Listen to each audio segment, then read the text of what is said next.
Continuamos entonces con nuestra serie de restauración. Seguimos revisando aspectos acerca de lo que Dios ha venido haciendo y lo que Dios viene haciendo en nuestras vidas y lo que Él quiere hacer, lo que Él quiere continuar realizando en cada uno de nosotros. Vamos en este momento a ver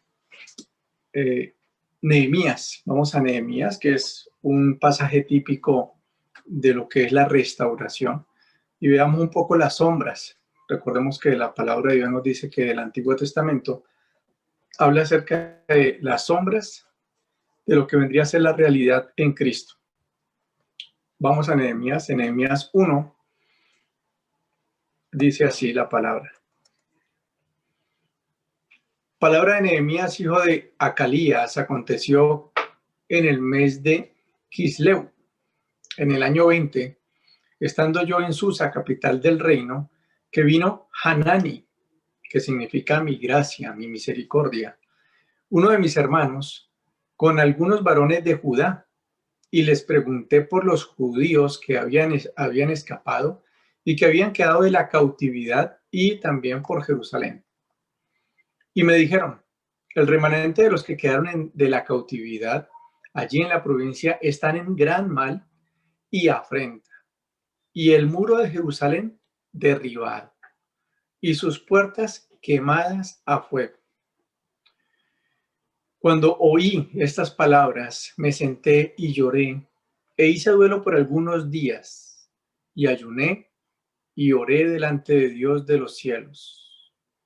Y dije, te ruego, oh Jehová Dios de los cielos, fuerte, grande y temible, que guarde el pacto y la misericordia a los que guardan sus mandamientos.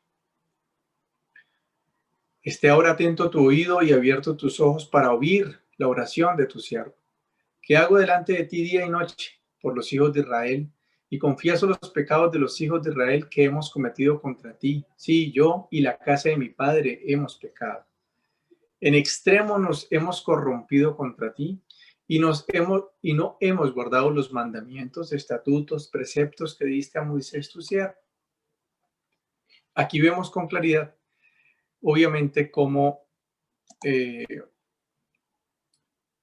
el reporte que recibe Nehemías acerca de la condición en que se encuentra Jerusalén, pues es lamentable, a tal punto que a él se le conmueve el corazón y él comprende lo que es una ciudad que está sin muros, cuyos muros están derribados y cuyas puertas están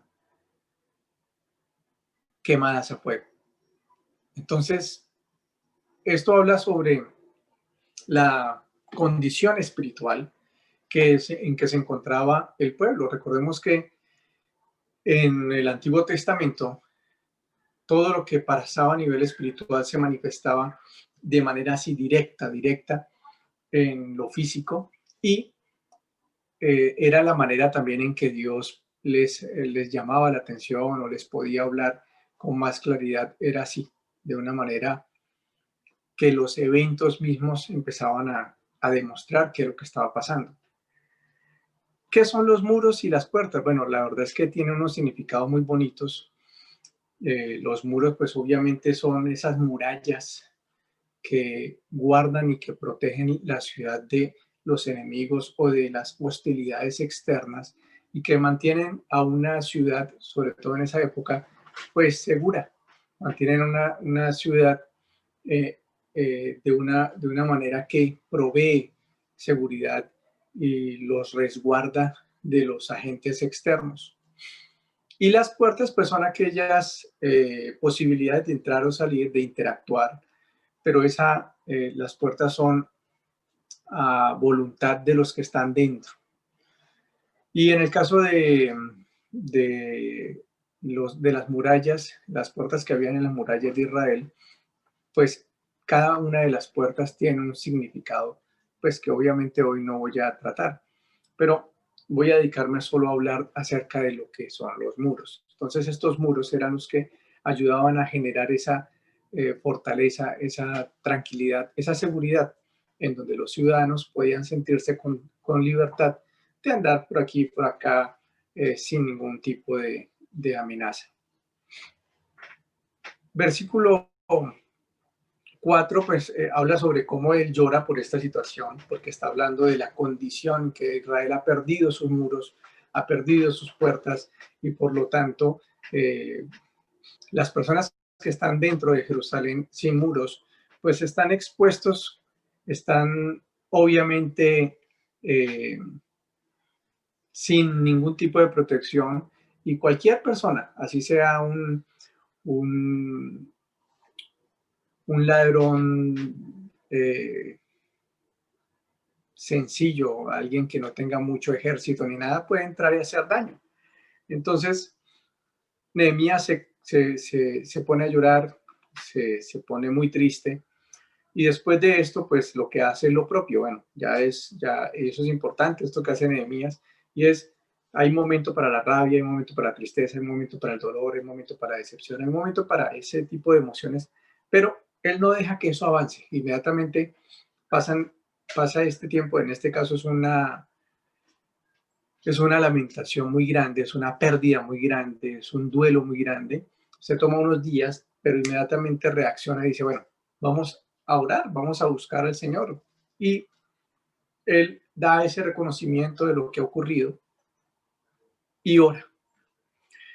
Esto es muy simbólico. Todo esto nos está hablando un poco sobre lo que nosotros necesitamos reconocer, lo que nosotros necesitamos ver, lo que nosotros necesitamos comprender a la hora de hablar de lo que es la restauración, o de poder entender lo que Dios está haciendo, lo que cómo Dios se mueve en esto de la restauración. Entonces estamos tomando un poco las sombras para que avancemos hacia lo que significaría en el nuevo pacto, es decir, en el pacto que nos corresponde. Después de ese reporte de ese estado espiritual que se manifiesta en lo natural, él lo que hace es, vamos al verso 8, dice, acuérdate ahora de las palabras que diste a Moisés, tu siervo, diciendo, si vosotros pecares y yo os dispersaré por los pueblos, pero si os volvieres a mí, guardaréis mis mandamientos y los pusieres por obra, aunque vuestra dispersión fuere hasta el extremo de los cielos, de allí os recogeré y os traeré al lugar que escogí para hacer habitar allí mi nombre. Ellos pues son tus siervos y tu pueblo, los cuales redimiste con tu gran poder y con tu mano poderosa. Te ruego, Jehová, esté ahora atento a tu oído a la oración de tu siervo y a la oración de tus siervos, quienes desean reverenciar tu nombre. Concede ahora buen éxito a tu siervo y dale gracia delante de aquel varón, porque yo servía de copero al rey. Mira lo que ocurre. En el antiguo pacto, en el pacto anterior, Nehemías de todas maneras se acoge, a pesar de que ese pacto es muy exigente, se acoge a las promesas que había en ese pacto. Y por eso es que Nehemías, en nombre de lo que él le había dicho a Moisés, de acuerdo al pacto que había hecho con Moisés, él empieza a pedirle a Dios el socorro, la ayuda, la restauración. Imagínense, desde esa época lo que el Señor nos ha venido mostrando es lo mismo de siempre. No importa la condición en la que tú te encuentres, pero si tú me buscas, si tú te dispones, o sea, si logras volver tu corazón, o sea, lo que el Señor está diciendo es, mira que te estoy dando en los pactos, en el pacto que yo te doy, te estoy dando las claves. Y en el Antiguo Testamento había esa cláusula, por decirlo de esta manera, como a manera de testamento, que sí, no importaba que hubieran hecho y que estuvieran esparcidos, cuando se habla de esparción es como la manera en que Dios le está diciendo, vea, ustedes la embarraron y todo y les cayó juicio y salieron disparados para todos lados. No importa cuán lejos estén, si ustedes se acogen, yo los recojo. Entonces había una clausulita ahí en el antiguo pacto. Cuando nos vamos al Nuevo Testamento, sabemos que en Jesucristo el Señor ya pagó, el Señor ya realizó todo lo que era necesario a favor nuestro. Y sabemos que ya la cláusula de nuestro Señor Jesús es, si crees en mí. Sabemos que las cláusulas del Señor es, y además todas las promesas que están en el nuevo pacto son sí y amén. En pocas palabras, en el antiguo pacto había más que hacer, en el nuevo pacto es el creer en la obra de Jesús. Es mucho más fácil ahora en el nuevo pacto porque implica es el ejercicio de nuestra fe en la obra de Jesús. Ya Jesús presentó, ya Jesús se presentó, ya Jesús se hizo pecado, ya Jesús se hizo maldición, ya Jesús hizo todo. ¿Para qué? Para decirle al Padre, todo aquel que crea en mí, reciba restauración. Todo aquel que crea en mí, tiene por certeza que Dios le va a restaurar. ¿Por qué? Porque yo ya pagué. Esa es la maravilla que tenemos en Cristo, que en Cristo Jesús ni siquiera tenemos que preguntarnos, ¿será que Dios, será que de pronto, será que Él sí va a querer? Porque en el Señor Jesús quiso, porque cumpliéndose el nuevo pacto, Jesús lo que hizo fue, ahora he venido para traer vida, ahora he venido para restaurar, ahora he venido para recuperar lo que se había perdido, ahora he venido para que todo aquel que en mí crea abunde, ahora he venido, o sea, el Señor Jesús declara que en su pacto, en el pacto que Él ha abierto para nosotros, que es mucho mejor, por eso Cristo es un mejor pacto, aseguró que todo aquel que en Él crea le cobija la restauración. Todo aquel que en Él crea le acobija la restauración, y no por obras y no por merecimientos, precisamente lo cobija la gracia, que es el favor que tú ni yo merecemos.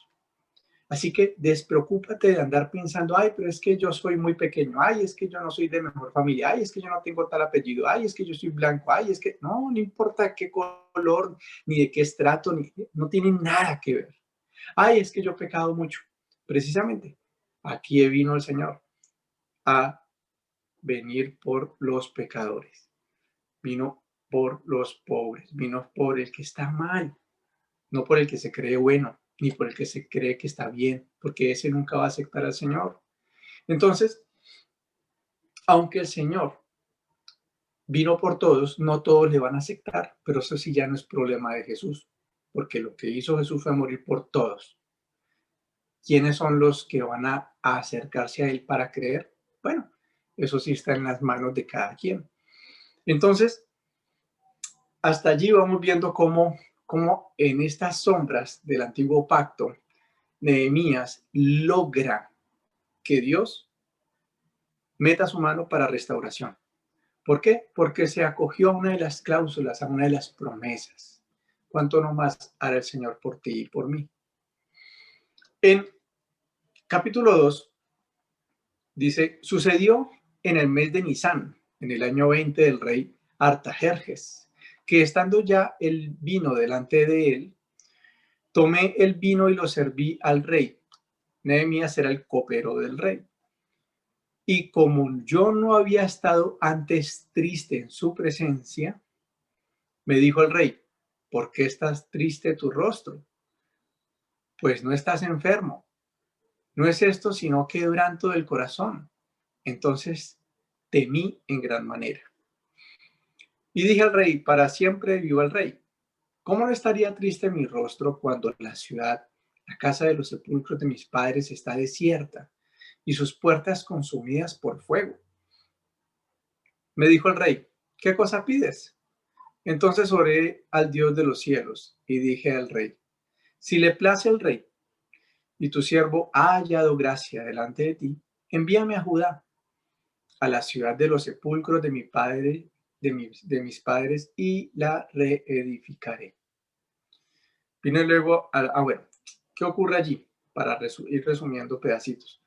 Al rey le pareció bien, incluso la esposa que estaba a su lado, ambos les pareció bien, y lo que hicieron fue empezar a armar unas cartas para que ellos pudieran llevarse esas cartas a diferentes ciudades y para que los capitanes de las otras ejércitos no se fueran a preocupar y, mejor dicho, que facilitaran todo. Recordemos que el rey en este momento que está allí está representando la autoridad y Dios está a través de esa autoridad confirmando que le plació a Dios la restauración, la reedificación. Entonces en el versículo 9 dice, vino luego los gobernadores del otro lado del río y di las cartas del rey. Y el rey envió conmigo capitanes del ejército y gente de acá. Imagínense, no solo envía las cartas, sino que además envió capitanes de su ejército y gente del ejército a caballo. Esto muestra que efectivamente Dios le dio gracia a, a Nehemías frente al rey y Dios obró en la vida de ese rey. Y aquí es importante comprender que aunque este rey es incrédulo, o sea, no es un creyente, Dios le toca el corazón a favor. Y a veces podemos ir a una situación, podemos estar en una situación y tú te preocupas y te angustias y resulta que si llevas el favor de Dios, y cuando digo si llevas no significa que lo coloque en duda, es que depende de si tú estás creyendo en el favor de Dios. Entonces, cuando tú llegas a un sitio y resulta que no conoces a las personas y probablemente allí lo que hay es incrédulos, resulta que incluso Dios puede poner a tu favor la mirada de las personas y si están en autoridad de algo, pone favor en ti y puede tocar a un incrédulo para darte gracia delante de él y hacerte un favor que no lo haría en otras condiciones. Entonces, vamos viendo que Dios le va dando como ese toque de seguridad a Nehemías, que es lo que a veces Dios está tratando de mostrarnos cuando estás con un cajero, cuando estás en el supermercado, cuando estás en el banco, cuando estás en donde sea que estés. Y Dios te da gracia delante de los funcionarios. Y es como Dios diciéndote, ¿cuándo vas a confiar? ¿Cuándo te vas a dar cuenta que yo estoy contigo? ¿Por qué no descansas? ¿Cuándo vas a comprender que estoy a tu favor? ¿Cuándo vas a comprender que ya tienes de mi gracia? ¿Cuándo vas a aceptar que yo estoy de tu lado? ¿Cuándo vas a permitirme estar allí en tu conciencia? ¿Y cuándo vas a regocijarte? ¿Y cuándo vas a empezar a estar tranquilo? ¿Y cuándo vas a empezar a estar tranquila? ¿Y cuándo vas a empezar a colocar tus pensamientos en que yo estoy contigo? Y a veces pasan situaciones adversas para simplemente Dios mostrarte una situación de gracia sobre tu vida para que crezcas en fe y todavía no lo entiendes. A veces te quedas con la situación difícil. Ay, pero es que no, ahora cómo me van a escuchar, ahora quién me va a ayudar. Y resulta que Dios llega y pum, pone un funcionario, pone al jefe del cajero y dice, venga muchacho, ¿qué está pasando ahí? No, venga, colabórele ahí a la señora, colabórele al señor, colabórele al joven. Y entonces tú te quedas como que, uy, venga, ¿y esto cómo fue? Porque Dios simplemente está a veces a través de una dificultad tratando de mostrar su rostro para ti, su beneficio. Pero el problema es cuando nos quedamos tiesos frente a la dificultad, nos llenamos de estrés, nos salen contracturas musculares del estrés y entonces terminamos en una angustia terrible y el Señor simplemente está tratando de que le veas. Cuando termina la situación y Él se ha mostrado, a veces somos tan duros de corazón que decimos, ay, tan de buenas, como si, como cualquiera en el mundo no natural, ¿no? Ay, tan de buenas. No, la suerte que tuve. Cuando, ven un momentico, no estás viendo el favor de Dios, no estás viendo que Dios te está coqueteando, que el Señor te está diciendo, hey, aquí estoy, esto era simplemente para llamar tu atención, esto era simplemente para que te dieras que yo te amo, esto simplemente es una cuestión de decirte, aquí estoy a tu lado, permíteme estar más en tu vida, pero tú mantienes muy preocupado, angustiado, lleno de cosas, porque estás mirando siempre los muros caídos, las puertas quemadas. Estás mirando siempre el lado deteriorado de tu vida, que es el lado que Dios quiere obrar, en el que Dios quiere obrar. Pero si te quedas mirando esto, pues te llenas de angustia, de lamento, de tristeza. Si Nehemías hubiera quedado así y no hubiera dicho, bueno, momentico, vamos a orarle al Señor, vamos a poner esto en las manos del Señor. y se hubiera quedado entonces frente al copero y se pone a llorar. ¿Y qué le pasa? No, es que yo aquí acordándome, viendo unas imágenes horribles de mi vida, ¿no? O sea, no hubiera logrado nada. Si hubiera quedado todo el tiempo en esa tristeza, en esa amargura, en el resentimiento, en el dolor, en la ira, en la decepción, en el colapso emocional, pues no hubiera podido avanzar, no hubiera podido comprender que Dios estaba con un plan de antemano. Hace rato tenía Dios ya un plan de restauración. Entonces, es interesante ver cómo en esas cartas que escribió el rey para Nehemías, está proveyéndole, dándole permiso para que corten madera, para que les den insumos, para que les den los materiales. Y esto nos habla precisamente que Dios en muchas ocasiones lo que está haciendo es proveernos en el camino. A veces nosotros estamos esperando es que llegue primero la provisión para estar contentos y agradecerle a Él, y a veces Dios lo que está haciendo es esperando que nosotros confiemos en Él para que en el camino nos vaya proveyendo y nos muestre, mire, esto yo ya lo tenía, ¿sí? Porque con el Señor es desarrollar fe, y la fe no se desarrolla cuando primero tengo y veo, sino cuando creo y luego tengo y veo, porque creí. Con el Señor siempre es primero crees y luego ves. Con el maligno siempre te va a decir, mire lo que hay, luego entonces no crea. Mire lo que hay y crean lo que hay. Entonces usted ve las murallas, eso es lo que hay. Satanás le va a decir, vea las murallas, vea, es que eso es lo que hay. No, yo no soy negativo, es que yo soy realista, vea, están quemadas las puertas. Entonces, no falta incluso el creyente que se deja meter en ese cuento de, es que hay que ser realista. Y resulta que ser realista es describir una realidad que Dios quiere transformar. Entonces lo que Dios te está diciendo es, hey, ojo, recuerde que lo que usted ve es lo que yo quiero transformar, pero para transformarlo hay que creer. Entonces, siempre vamos a encontrar que el lenguaje del Señor es así al derecho. Satanás no lo tuerce. Desde el principio ha sido así. Versículo 10. Cuando Sanballat Horonita y Tobías, el siervo amonita, oyéndolo, cuando oyeron esto, les disgustó en extremo, que viniese alguno para procurar el bien de los hijos de Israel. ¿Quiénes son estos y qué representan? Estos representan a Satanás, obviamente, representan al enemigo, representan ese lado espiritual que va a querer molestarse, no poco, en extremo. ¿Qué quiere decir esto? Que toda vez que tú estás avanzando espiritualmente en el creer en la restauración de Dios, Satanás se molesta, a Satanás le incomoda, a él no le gusta, él se empieza a molestar en extremo, toda vez que tú tengas un pequeño avance o tengas grandes avances. Si tienes grandes avances, pues imagínate, si con ya las demostraciones de restauración se empezó a molestar ahora y en extremo, imagínate cuando empiezas a avanzar. Entonces, él obviamente se encoleriza, se llena de malestar, y es cuando él empieza a buscar detrás de sus tácticas de amenazas, de críticas, de lo que sea desanimante para ti. ¿Qué te desanima a ti? ¿Qué es lo que te desanima?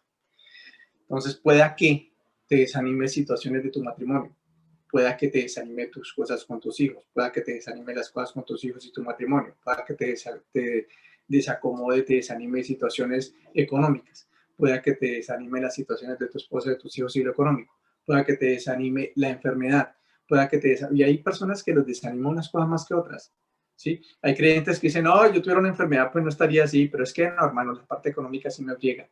Otro es al revés, no, la parte económica lo que a mí menos me friega, a mí la vaina es tener esta enfermedad que me tiene jodido. Entonces, cada creyente tiene un área en donde más lo desanima. Entonces, ¿qué crees tú que va a hacer Satanás? Busca ese ladito. Busca la manera de, a través de, ya sea hasta de tus propios errores, a veces a las personas lo que les da más, lo que más les desanima es equivocarse o estar de mal genio o caer en la tristeza, caer en la depresión, caer en el desánimo precisamente. Todo esto lo que busca Satanás es llevarnos a esa palabrita que la vimos la vez pasada, el desánimo, porque a través del desánimo él logra infiltrar pensamientos negativos, infiltrar desánimo, desfallecimiento y te voltea totalmente la torta para que todo lo quieras tirar al carajo, tú todo lo quieras desparramar, todo lo quieras ya no quiero más esto. Capítulo 3. En el capítulo 3 vamos a encontrar que todo el capítulo 3 Dios se lo dedica a hablar de lo que se empieza a restaurar. Se restauraron los capiteles, se restauraron, se restauraron, se restauró, se restauró, se restauró, se restauraron y se restauraron. Ahí nomás se restauraron las 8 puertas que había en Jerusalén, unas puertas grandísimas. Todas se fueron reparadas, todas fueron restauradas. Y es interesante porque esta restauración, los israelitas la empezaron a hacer y la verdad fue un tiempo bastante rápido. O sea, fue una cosa vertiginosa lo que se hizo en esa obra. Luego les digo el dato. Mejor dicho, se los voy a decir de una vez. Esto para que lo tengan presente cuando más adelante avancemos, para que se vayan dando cuenta cómo es el asunto. En Nehemías 6:15 y 16 vas a encontrar, estamos todavía en el capítulo 3, pero en el capítulo 6 vas a encontrar que dice, fue terminado pues el muro. Mire que el muro finalmente lo terminaron en el 25 del mes de Elul, lo que termina siendo 52 días. El pueblo se echó 52 días en reedificar. Ustedes vieran el muro, búsquenlo por ahí por internet. El muro de Jerusalén y las puertas que están en ese muro, 52 días. Esa obra, mejor dicho, de 52 días, ¿cuántos años han demorado en un puentecito aquí nomás? Es increíble. Y cuando lo oyeron todos los enemigos, además, cuando oyeron eso los enemigos, temieron todas las naciones que estaban alrededor de nosotros y se sintieron humillados y conocieron que por nuestro Dios había sido hecha esta obra.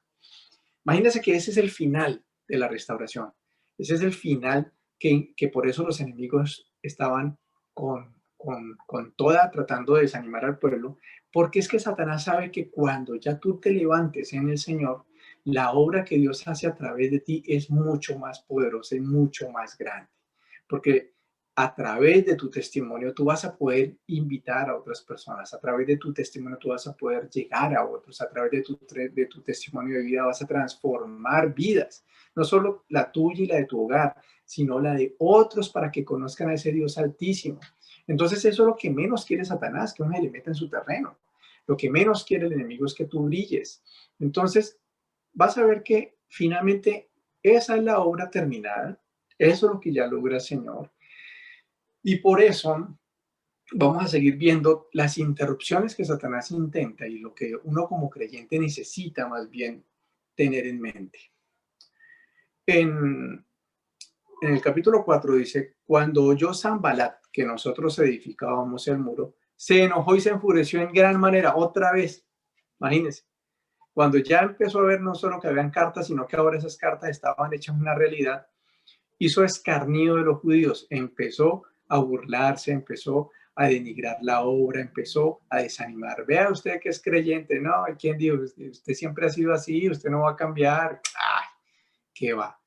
Y habló delante de sus hermanos y del ejército de Samaria y dijo, ¿qué hacen estos débiles judíos? Bien debilucho, que usted qué va a hacer, capo, usted no puede.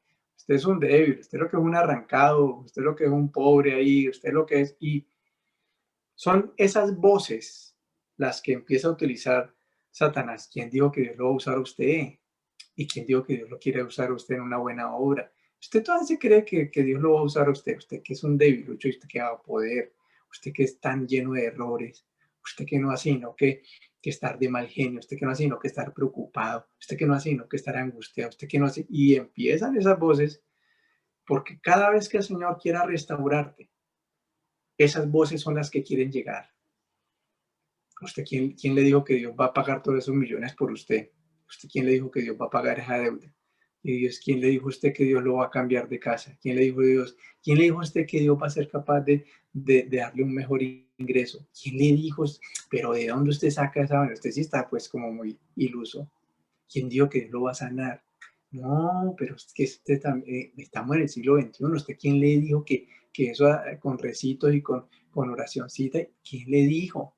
Y empieza Satanás a meter cizaña, a decirte cosas. Y todas esas voces lo único que quieren es desanimarte, que tú empieces a dudar de su palabra, que empieces a dudar de su promesa. Se les permitirá volver a ofrecer sus sacrificios, acabarán en un día, resucitarán de los montones del polvo las piedras que fueron quemadas. Y estaba junto a él Tobías Amonita, el cual dijo, además, lo que ellos edifican del muro de piedra, si subiera una zorra lo derribará. Entonces, incluso los pequeños movimientos, los pequeños cambios van a ser desestimados. Que porque ya es capaz de lavar la loza, entonces ya, pues, ¿qué se creyó?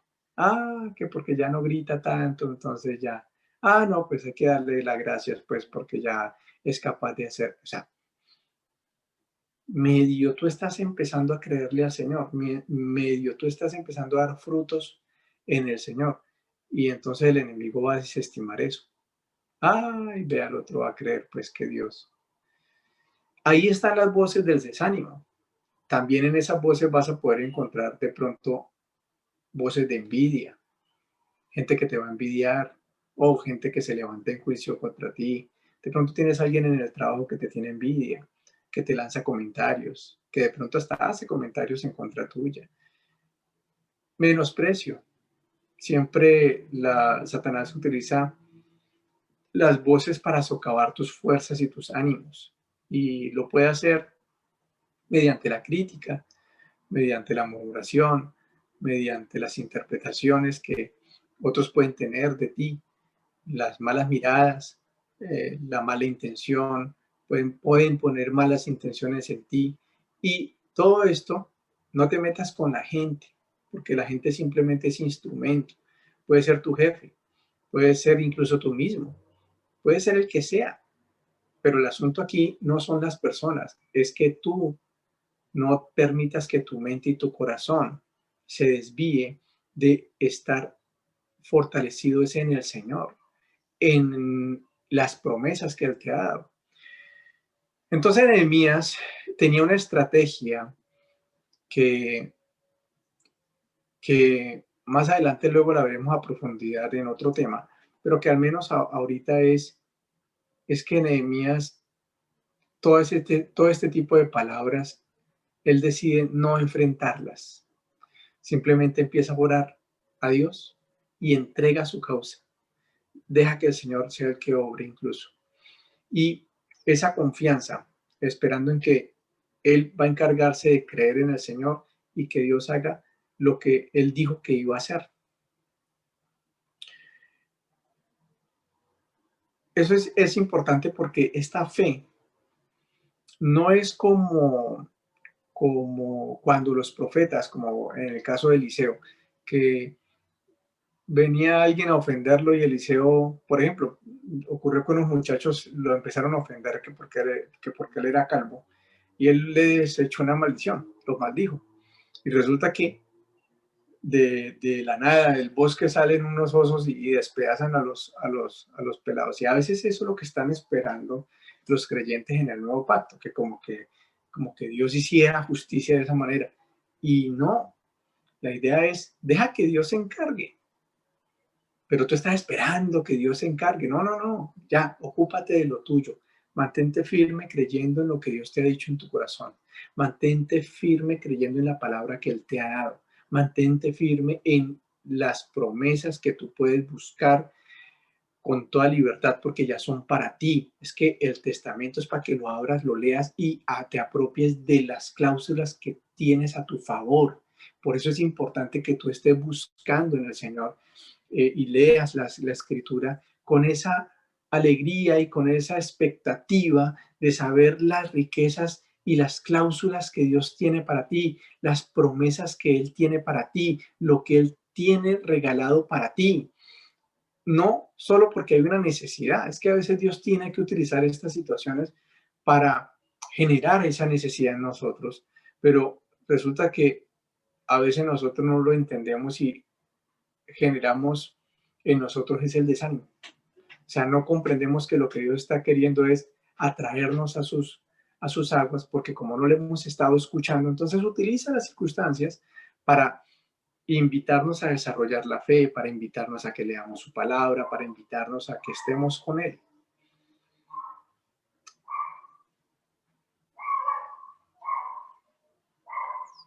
Lo mismo pasó con Jesús cuando iba por ahí y empezaron a ofenderlo y estaban unos discípulos con él y los discípulos se acordaron de lo de Eliseo y le dijeron a Jesús y de lo de Elías y decían, Señor Jesús, oramos para que Dios mande del cielo un rayo y los parta o caiga fuego del cielo y los queme. Y el Señor Jesús les dice, no, en pocas palabras como diciendo, no, ustedes no saben a qué he venido, o sea, yo no estoy en el antiguo pacto, muchachos, yo estoy en el nuevo. Entonces, era invitar a estos discípulos a que fuesen mansos, a que se dejaran guiar en el Señor, que el asunto no es pelear con la gente, que el asunto no es ganar esas batallas, el asunto es la batalla interna en tu mente y en tu corazón. La batalla, la verdadera batalla es la fe que tú tengas en nuestro Señor Jesús. Esa es la verdadera batalla, de saber que tienes un papá que te cuida, un papá que sí está por ti, un papá que está eh, a tu favor, un papá que va a salir a rescatarte, un papá que va a salir a poner la cara, un papá que va a poner el bolsillo, un papá que va a poner el pecho, un papá que sale. Entonces, en el verso 4 dice, oye, oh Dios nuestro, que somos objeto de su menosprecio, y vuelve el badón de ellos sobre su cabeza, y entrégalos por despojos en la tierra de su cautiverio. No cubra su iniquidad ni su pecado sea borrado delante de ti, porque ellos se airaron contra los que edifican. Entonces, miren la estrategia de Nehemías. Señor, encárgate tú. Ay, ¿sabes qué? Tú eres el que hace justicia. Yo no me voy a poner a pelear. Ay, no, ya no más. Y sé tú, Señor Dios, organiza esta situación. Levántate tú con ellos, por favor. O sea, en el antiguo pacto lo que hizo Nehemías fue acogerse otra vez a una promesa del Señor. De esa manera, no se enredó en esas peleas, en esas polémicas, en las revanchas, no se desgastó, no malgastó las energías que debe ponerse es en la fe y en la edificación para recibir la bendición, para que podamos ver manifiesta su bendición y para que no se retrase la restauración, porque quedarte en luchas que no valen la pena. Tú terminas peleando unas luchas que lo que hacen es encrudecer la quema de las puertas para la construcción, para la bendición. Entonces, quedarte enredado en discusiones y peleas bizantinas que al final no terminan sirviendo para nada es desgastarnos y perder el tiempo. Lo que el Señor te está invitando es, ¿por qué no me dejas esas peleas? ¿Que hablan mal de ti? Déjame que hablen mal de ti. Deja que hablen mal de ti. Deja que piensen mal de ti. Deja eso acá. Suelta eso, pero tú dedícate más bien a saber que yo pienso bien de ti. Tú dedícate a seguir haciendo lo tuyo y date cuenta que yo conozco tus intenciones. Quédate y deja de andar rezongando y llenándote de ira cuando lo que quiero es que metas el hombro y hagas lo que tienes que hacer. Confía en mí, tranquilo, tú tranquilo. No, a veces nos encerramos y nos enceguecemos y perdemos tiempo. Retrasamos la obra. Y lo que el Señor nos está invitando es, no, vamos, traer resultados es, entrégame esas cargas. 6. Edificamos pues el muro y toda la muralla fue terminada hasta la mitad de su altura. Imagínense el ánimo con que el pueblo estaba, que lograron terminar hasta la mitad. Yo no estoy hablando de un techito, o sea, no estoy hablando de que mires tu casa y mires la mitad. No. Una ciudad como Jerusalén, del tamaño de Jerusalén, y que tú veas que va hasta la mitad del muro, pero el muro no es un murito de ladrillos de esos que nosotros tenemos alrededor de nuestras construcciones. Miren ustedes las murallas, de verdad, como les digo, si quieren, búsquenlas por YouTube y van a ver el nivel de muros. Entonces edifican el muro hasta la mitad de su altura, porque el pueblo, dice, tuvo ánimo para trabajar. ¿Ves? ¿Qué es lo que el Señor nos está regalando aquí? Ojo, la restauración se va a hacer mucho más rápida cuando no pierdes el gozo, cuando estás con buen ánimo, cuando tienes una actitud de ánimo, de alegría, de tranquilidad, cuando tú dejas que tu corazón esté animado, no triste, abatido, preocupado, angustiado, con tristeza, con decepción, con hasta cuándo. Y no, no, no. Lo que el Señor está diciendo es, eso es desánimo, eso no sirve. Eso es lo que Satanás ha querido meterte siempre en el corazón, eso es lo que el Señor quiere desarraigar, eso es lo que el Señor quiere liberar de tu vida, porque el desánimo es muy pesado. Y entonces, el confiar en el Señor, en cambio, lo que hace es llevarte a que hagas caso omiso a las palabras desobligantes, a las malas interpretaciones, a los juicios, a los errores, a las malas decisiones que tomaste, a las cuentas por pagar, a tus deudas, a todos esos, eh, elementos que Satanás lo único que está buscando y lo único que está queriendo es desanimarte, buscar que tú detengas la obra, que no avances más, que no sigas creyendo en el favor de Dios, que no sigas creyendo en la bendición de Dios. Esto, pues obviamente hace que en el versículo 7 y 8 nuevamente dice, aconteció que oyendo Sanballat y Tobía y los árabes y los amonitas ahora se sumaron más, y los de Asdod, que los muros de Jerusalén eran reparados, porque ya los portillos comenzaban a ser cerrados, se encolerizaron mucho, o sea, estos vivían de cólera en cólera, ¿no? Yo no sé qué cólera les iría a dar. Entonces se terminaron encolerizando tanto que conspiraron todos a una para venir a atacar. Entonces dijeron, no, vamos a atacarlos antes de que levanten más esos muros y vamos a hacerles daño.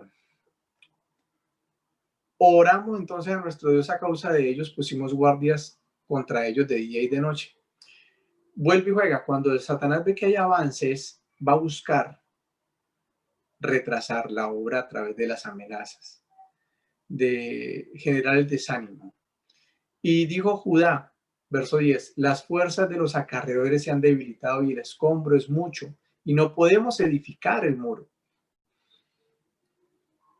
Llegó un momento donde los que se encargaban de sacar las ruinas, los escombros, todo lo que ya no sirve, que tiene que ver con esos pensamientos de desánimo, de derrota, todo esto, todas estas culpas que te has echado, todas estas lamentaciones, toda esa situación de que, ay, por eso es que estoy en esta condición, yo debería estar mejor, es que si no hubiera hecho lo que siempre estamos hablando, ¿no? Y todas esas cosas son las que hay que sacar, el Señor ya está liberando, está sacando esto, pero es mucho, dice que es mucho. Y resulta que se desanima el pueblo. Los acarreadores empezaron a perder las fuerzas y se desanimaron.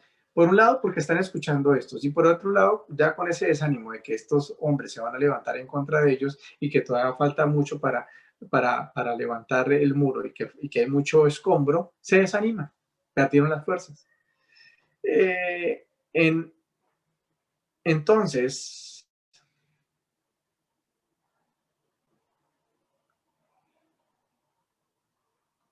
Dios ahí lo que hace es mostrarnos a través de esto que es importante que a lo que significa esto de levantar los muros, de levantar pensamientos que estén llenos del Señor. En Isaías 26, del 1 al 5, dice así, o del 1 al 4. En aquel día cantarán este cántico en la tierra de Judá. Fuerte ciudad tenemos, salvación puso Dios por muros y antemuros. ¿Qué puso Dios por muro y antemuro? Judá, que son los mismos que hablaron de los acarreadores que se habían desanimado, Judá es alabanza, o sea que sabemos que Dios lo que está diciendo es, venga, es desde mi alabanza. Fuerte ciudad tenemos, empecemos a declarar lo que tenemos en el Señor. Salvación puso Dios por muro y antemuro, no solo un muro, muro y antemuro. Entonces, ¿cómo se levanta Dios? ¿Cómo levantamos muro? Cuando empezamos a creer que es Dios el que ha puesto salvación. Cada vez que tú estás viendo que el enemigo se levanta, que los pensamientos, momentico, Dios tiene salvación para esto. Dios hará algo con estas deudas. Dios hará algo con toda esta, con todos mis errores. Dios hará algo con esto que yo me equivoqué. Dios hará algo con esto en lo que yo he fallado. Dios hará algo, Dios hará algo. Dios ha puesto salvación. Dios me salva, Dios me salva, Dios me... Estás edificando tu muro. Estás haciendo que tu ciudad esté fortificada. Estás permitiendo que hayan fortalezas espirituales a tu favor. Estás permitiendo que sea el favor de Dios el que empiece a fluir en tu mente. Abrir las puertas y entrará la gente justa, guardadora de verdades. Entonces ya sabemos que los justos en Cristo somos nosotros y que podemos estar tranquilos de poder abrir incluso las puertas porque somos personas en las que Cristo nos ha encomendado que guardemos sus verdades. ¿Cuáles son sus verdades? Pues que Él murió por nosotros, que nos ama, que nos ha abandonado, que en la situación en la que estamos Él nos va a sacar y nos va a sacar a mejor, que si Él necesita ver que ha habido una injusticia nos va a restituir. Restauración. 3. Tú guardarás en completa paz. Mira el resultado de estar, ¿cómo es estar en completa paz? A aquel cuyo pensamiento en ti persevera. ¿Cómo es estar tranquilo? Lo que genera esos muros, esa tranquilidad, ¿verdad? Esas murallas en la ciudad que les daba paz y guarnición. Bueno, es eso mismo, los pensamientos en el Señor, el perseverar en Él. Señor, gracias porque tú eres el que me guarda, tú eres el que me provee, tú eres el que me sana. Señor, gracias porque tú eres el que sale adelante, tú eres el que está delante de mí, detrás de mí, arriba y abajo. Gracias, Señor, porque tú pones escudo alrededor de mí. Gracias, Señor, por tu bendición. Gracias, Señor, porque tú dices en tu palabra que las bendiciones me alcanzan. Gracias, Señor, porque tú dices en tu palabra que las bendiciones son todos los días. Gracias, Señor, porque tú has dicho que has programado no solo un plan de restauración, sino que tú tienes para mí tu gracia y tu misericordia todos los días de mi vida. Gracias porque tú me acompañas donde quiera que yo vaya. Si todo el tiempo estás permitiéndote tener los pensamientos del Señor, guardando sus verdades, permitiendo meditar en sus promesas, estás levantando los muros. Estás permitiendo que tu muro esté levantándose y esté fortaleciéndose. Esto es lo que Nehemías invitó a los constructores, a los hermanos del pueblo, los que tenían que levantar el muro. Versículo 11 y 12. Y nuestros enemigos dijeron, no sepan ni vean hasta que entremos en medio de ellos y los matemos y hagamos cesar la obra. La idea del enemigo era trabajar en lo oculto y conspirar para matarlos. En el versículo 12, pero sucedió que cuando venían los judíos que habitaban entre ellos, nos decían hasta 10 veces, de todos los lugares de donde volvieres, ellos caerán sobre vosotros, pilas, ellos están por todos lados, ojo, ellos están buscando la caída, pilas. Vino la advertencia de parte de Dios. Entonces, Dios desbarata ese ocultamiento. ¿Por qué? Porque ahí vas a entender que Dios es el que está a tu favor. Es Dios el que te está previendo. Es Dios el que está mostrando lo que está el enemigo por donde se quiere meter y te lo va a demostrar, te lo va a abrir y te va a dar la solución además. Entonces, el Señor permitió que Nehemías entendiera y entonces, versículo 13, por las partes bajas del lugar, detrás de los muros y en los sitios abiertos, puse al pueblo por familias con sus espadas, con sus lanzas y sus arcos. Nehemías ahí la tenía clara. Después miré y me levanté y dije a los nobles y a los oficiales y al resto del pueblo, no temáis delante de ellos, acordaos del Señor, grande y temible, pelead por vuestros hermanos, vuestros hijos y vuestras hijas, vuestras mujeres y vuestras casas.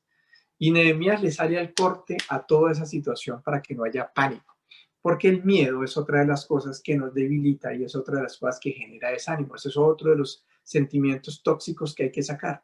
Todas estas situaciones y heridas que te han hecho, todo lo que han hablado de ti, todo eso tienes que sacarlo. Otra cosa que hay que sacar es el temor, no dejar que cunda el pánico. Pues es que mañana se vence la cuenta.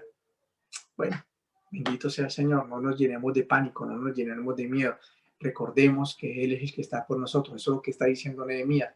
Ojo, frente a las amenazas, frente a lo que diga que está ahí, que mejor dicho, que Dios no está, Él está por vosotros, Él está contigo, Él está contigo, Él está contigo. Recuerda, Él está contigo. ¿Cuál es la situación que te muestra Satanás? No importa, Él está contigo. Dios está contigo.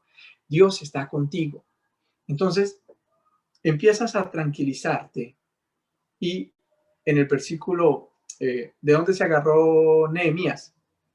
Pues en Deuteronomio 21 dice, cuando salgas a la batalla contra tus enemigos y veas caballos y carros y pueblo más numeroso que tú, no tengas temor de ellos, porque el Señor tu Dios que te sacó de la tierra de Egipto estará contigo. Entonces, Nehemías utiliza las promesas que Dios le había dado en su pacto. Ese es lo que Nehemías entendía y eso es lo que el Señor nos está mostrando. Si Nehemías logró hacer esta obra en el Antiguo Testamento, con un testamento que es mucho menor que el nuevo pacto, con un pacto que era mucho inferior, que era una sombra, ¿cuánto más tú y yo que tenemos ahora un nuevo y un mejor pacto en Jesucristo? Y cuando oyeron nuestros enemigos que lo habíamos entendido y que Dios había desbaratado el consejo de ellos, nos volvimos todos al muro, cada uno a su tarea. Imagínense. Esto es lo que está buscando el Señor, ejercitar que cada uno tenga en su mente y en su corazón al Señor y vuelva a la tarea. Y mire lo que Dios logró con ellos. Desde aquel día la mitad de mis siervos trabajaba en la obra y la otra mitad tenía lanzas, escudos, arcos y razas. Y detrás de ellos estaban los jefes de toda la casa de Judá, los que edificaban en el muro, los que acarreaban y los que cargaban. Con una mano trabajaban en la obra y en la otra tenían la espada.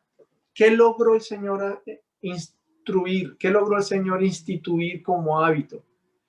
Que estuvieran haciendo la obra, pero con la palabra. Que tú estés dedicado a hacer tu obra en la casa, sí, pero empieza a usar la palabra. La espada es el sinónimo o el paralelo, el símbolo de la palabra de Dios. ¿Qué está esperando el Señor? Que tú frente a la obra estás trabajando en tu casa. Ay, el almuerzo no me va a alcanzar. No, romántico. Señor, el que alarga mis tiempos, el Señor me permitirá tener esto a tiempo. ¿Qué es que no estoy logrando? El Señor es el que... Y empieza a buscarlas promesas que Dios ha dejado para ti, porque lo que está haciendo el Señor a través de tu casa, de tu trabajo, de la enfermedad, de lo que sea que permita, porque Dios no te quiere ver así, solo que lo está permitiendo para desarrollar algo mayor, siempre estará buscando mejorar tu fe, siempre estará buscando limpiar tu fe, siempre estará buscando que ejercites la fe en su palabra, en sus promesas, porque eso te afianza en su relación con Él. Entonces, Él logra instituir un hábito en ellos, que estén trabajando, pero con su espada, que estén trabajando, que estén haciendo lo que tienen que hacer, pero con la promesa en la cabeza y en su corazón, y que lo que hablen sea de bendición. Así que tú estés trabajando, que tú estés dedicado a tus negocios, eso está bien, pero lo que el Señor te está diciendo, pero ahora quiero es que al lado de eso tengas tu espada. Que no te olvides que yo soy el que estoy contigo. Que no te olvides que los resultados son los que yo doy. Que no te olvides que yo soy el que multiplico las labores de tu, el que multiplica el fruto de tus manos. Que yo soy el que bendigo el fruto de tus manos. Que yo soy el que bendigo lo que estás haciendo. Que yo soy el que te guardo y te protejo. Y empiezas a tener una nueva relación con Él en esta edificación del muro. Por eso es tan importante que tú puedas entrar en su palabra y que no sea una obligación, sino que te deleites en lo que el Señor te quiere dar. Si ustedes se dan cuenta, mire que los acarreadores estaban ya trabajando. ¿En qué momento descansaron? ¿Dónde dice la escritura? Y entonces se fueron a dormir los acarreadores, y entonces los acarreadores se fueron de paseo, y entonces, no, nada. ¿Sabe qué ocurrió? Que en la medida en que empezaron a comprender que Dios estaba con ellos, todo ese desánimo que los había debilitado, ahora cobraron ánimo, cobraron vida, y empezaron a tener nuevamente fuerzas y continuaron ahora y se metieron allí, porque eso es lo que logra el desánimo. Pero el ánimo en el Señor, la fe, lo que hace es reavivarte y producir mejores resultados. Y le dije a los nobles y a los oficiales, la obra es grande y extensa y nosotros estamos apartados en el muro, alejémonos unos de otros, lejos unos de otros, perdón. en el lugar donde oyeres el sonido de la trompeta. Y bueno, les da estrategias como para que cuando haya situaciones de peligro, se junten y confíen en el Señor. Versículo 23. Y ni yo, ni mis hermanos, ni mis jóvenes, ni la gente de la guardia que me seguía, nos quitamos nuestro vestido. Cada uno se desnudaba solamente para bañarse. Imagínense. Lo único que hicieron fue, a la hora de trabajar, lo único que hicieron fue estar tan alertas y tan pilas que solo para bañarse era que ellos se desnudaban. Siempre estuvieron, no dejaron que su mente estuviera volando por ahí, ¿sí? Y es muy bonito porque en su corazón ya estaba instaurada la creencia de que Dios estaría peleando por ellos. En el versículo 20 dice, y en el lugar donde oyeres el sonido de la trompeta, reunidos allí con nosotros, nuestro Dios peleará por nosotros. Esto es lo que Nehemías logró trabajar en el pueblo, lo que estuvo todo el tiempo animando y exhortando al pueblo a confiar en él, en sus palabras, en sus verdades, en ver que Dios estaba allí y la restauración. Dios permitió que se lograra de una manera increíble, de una manera supremamente rápida. Bueno, ese es el tema del día de hoy. Podemos colocar delante del Señor nuestras vidas y pidámosle a Él que sea el que obra y que siga obrando a nuestro favor. Vamos a orar.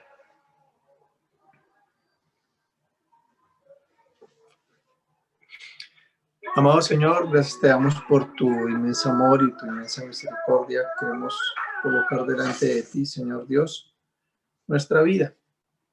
Queremos darte gracias porque eres tú, Señor, el que está a favor nuestro. Gracias, Padre, porque sabemos que tú estás en estos tiempos restaurando nuestra vida, las diferentes áreas, Señor, en las que nos encontramos. Sabemos también por tu palabra que tú estás con nosotros, que tú peleas por nosotros, que tú desbaratas el consejo de aquellos que quieren levantarse en contra nuestra y que según tu palabra, si lo hacen, se levantarán sin tu consentimiento, sin tu aprobación. Si lo hacen, se levantan sin tu compañía, porque tú estás a nuestro favor. Señor, gracias porque todas las áreas donde hayamos sido tocados, todas las áreas donde nosotros veamos ruinas, todas las áreas donde veamos muros quemados y puertas quemadas, simplemente son la excusa tuya, Señor, para mejorarnos y podemos estar confiados en que tú estás con nosotros, Señor. Ayúdanos a seguir liberando de nuestra vida estos elementos tóxicos, esto de andar pensando en las heridas del pasado, en lo que me hicieron, en lo que no me hicieron, en lo que dejaron de hacer, en lo que yo no hice, en lo que yo hice mal, en mis errores, en las fallas, en todo ese tipo de sentimientos que lo único que generan es resentimiento, Señor, y no nos permiten alcanzar tu gracia. Permite, Señor Dios, que nuestros pensamientos realmente estén centrados en ti, que en realidad podamos perseverar en pensamientos de bien y no de mal, que de verdad podamos llenar nuestros pensamientos de tu palabra, de tus promesas, de todas las cláusulas que haya a favor nuestro, Señor, y que todos los días continuamente podamos profesarlas, confesarlas. Señor, gracias. Gracias porque nos has hecho benditos. Gracias, Señor, porque nos has levantado en victoria. Gracias, Señor, porque nos has hecho más que vencedores. Gracias, Señor, porque somos tus hijos. Gracias, Señor, porque tú estás con nosotros, porque no nos abandonas. Gracias, Señor, porque tú eres el que nos perdona, porque aunque 7 veces caiga el justo, 7 veces lo levantarás. Gracias, Señor, porque tú eres escudo alrededor de mí. Gracias, Señor, porque tu misericordia es grande cada día. Gracias, Señor, porque nos sobreabundas de tu misericordia. Gracias porque tú nos miras con amor y como la niña de tus ojos. Gracias, Señor Dios, porque tú has prometido que tú levantas y edificas nuestra casa. Gracias, Señor, porque tú eres el que hace que nuestras esposas sean bendecidas. Gracias, Señor, porque haces que los esposos sean guiados por ti. Gracias, Señor, porque tú eres el que edifica y levanta a nuestros hijos, que tú te encargas, Señor Dios, de hacerlos a ellos, esos hijos que te glorifiquen y te honren. Gracias, Señor, porque has prometido no solamente abundar, sino sobreabundar nuestra casa. Señor, que nuestra mente, que nuestro corazón constantemente pueda estar saturado, saturado, Señor Dios, de ti, saturado, Señor Dios, en nuestros pensamientos de tus verdades y que, como dice tu palabra, seamos de aquellos que guardan tus verdades, Señor Dios, que nuestro corazón medita de día y de noche, como lo dice tu palabra. Gracias, gracias, Señor, por esa obra. Gracias porque ahora podemos ver nuestras vidas y en vez de mirar con desánimo lo que hay, es ver que tú te glorificas en esto, que tú estás allí, que tú estás obrando, que tú estás obrando, Señor Dios, aunque nuestros ojos solo vean ruinas. Tú estás levantando los muros, tú estás levantando y edificando la casa. Tú estás trayendo, Señor Dios, un camino nuevo. Tú estás trayendo esa agua abundante, Señor. Tú estás haciendo que todo reverdezca. Gracias, gracias, Señor Dios, porque eres tú el que trae todo bien, todo beneficio, toda sanidad. En el nombre de Jesús, te damos gracias, Señor Dios. Amén.